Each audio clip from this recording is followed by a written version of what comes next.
मान लो मैं ऐसा स्ट्रेट खड़ा हूं, आप तो बैठे हैं, तो यहां पे ग्रेविटी क्या करता है, ब्लड है पूरे बॉडी में, उसको नीचे खींचेगा ना, ये तो पता ही है।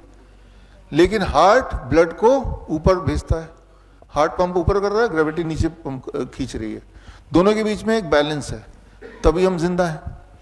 लेकिन अगर मैं ऐसे खड़ा रहूं 20 मिनट बिना हिले डुले, अभी तो मैं हिल रहा हूं, आ रहा हूं, जा रहा हूं इधर, तो धीरे धीरे ग्रेविटी जीतने लगेगी, हार्ट हारने लगेगा, यानी कि धीरे धीरे ब्रेन से ब्लड नीचे की तरफ पूल होने लगेगा, पैरों में ब्लड जाने लगेगा।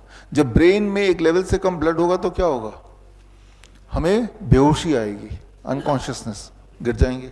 बचपन में आपने देखा कि खड़े खड़े असेंबली में कुछ बच्चे गिर जाते हैं, आप में से कुछ लोगों को हुआ होगा ऐसा। हमें लगता है कि बड़ा कमजोर बच्चा है, धूप ज्यादा है, पानी नहीं पिया होगा, XYZ रीजन होगा, ऐसे सोचते हैं। याद रखिए, आप एक्सपेरिमेंट करके देखिए कि 20 मिनट मैं कुछ नहीं, बस ऐसे खड़ा रहूंगा, तो जब खड़े रहते हैं, जैसे मैं मूव कर रहा हूं, तो जब मूव करते हैं तो ये हार्ट है, दिस इज सेकेंडरी हार्ट, ये भी ब्लड को ऊपर पुश कर रहा है, तब बैलेंस बना रहेगा। लेकिन मूव नहीं करेंगे तो ही दिक्कत आएगी। आप गौर कीजिए, याद कीजिए, जो जो बच्चे गिरे होंगे बचपन में, अगर आपको याद है वो चेहरे, तो कौन बच्चे गिरते हैं, जो टीचर की सारी बातें मानते हैं। जो शरारती बच्चे हैं वो मानते ही नहीं, वो हिलते डुलते रहते हैं, वो गिरेंगे ही नहीं।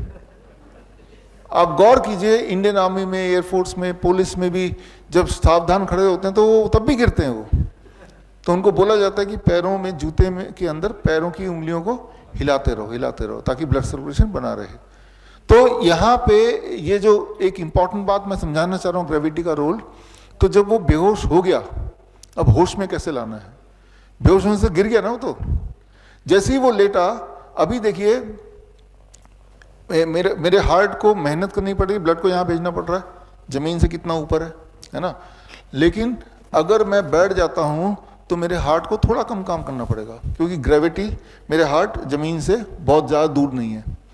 आपने गौर किया कि जब भी आप खड़े होते हैं थक जाने के बाद क्या करते हैं, मुझे बैठना है, बैठते रिलीफ मिलता है, हार्ट को काम करना पड़ रहा है। बैठे बैठे थक गए तो क्या बोलते हैं आप, लेटना है। जब आप लेटते हैं तो क्या हुआ, आपका हार्ट, आपका लंग, आपका ब्रेन सारा एक ही लेवल पे है, अब हार्ट को बहुत कम काम करना पड़ेगा, तो सर्कुलेशन रीस्टार्ट हो गई, ब्लड पहुंच गया दोबारा ब्रेन में अप्रोप्रिएट अमाउंट में, वो इंसान होश में आ गया। तो यहां पे मेडिसिन क्या रहा, उसका लेटना मेडिसिन रहा, राइट। वो जो लेटा है ना, वही मेडिसिन है उसका। उस लेटने के दौरान 2-3 मिनट जब तक कि होश नहीं आया, कोई उसको मंत्र पढ़ेगा, कोई उसको पानी छिड़केगा, कोई हवा करेगा, फिर होश में तो आना ही है। लेकिन जिसने भी जो किया बोल देगा कि मैंने जो मंत्र पढ़ा था उससे वो होश में आ गया। समझ रहे हैं आप, है ना।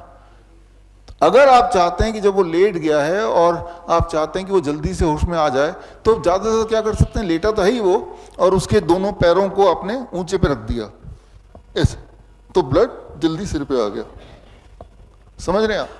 तो इस तरह से हम क्या कर रहे हैं यहाँ पे, ग्रेविटी एज मेडिसिन, ग्रेविटी को यूज कर रहे हैं। बड़ी से बड़ी बीमारी का आसान से आसान इलाज घर बैठे ही हो सकता है। अधिक जानकारी के लिए कांटेक्ट करें nearest doctor BRC clinic @home।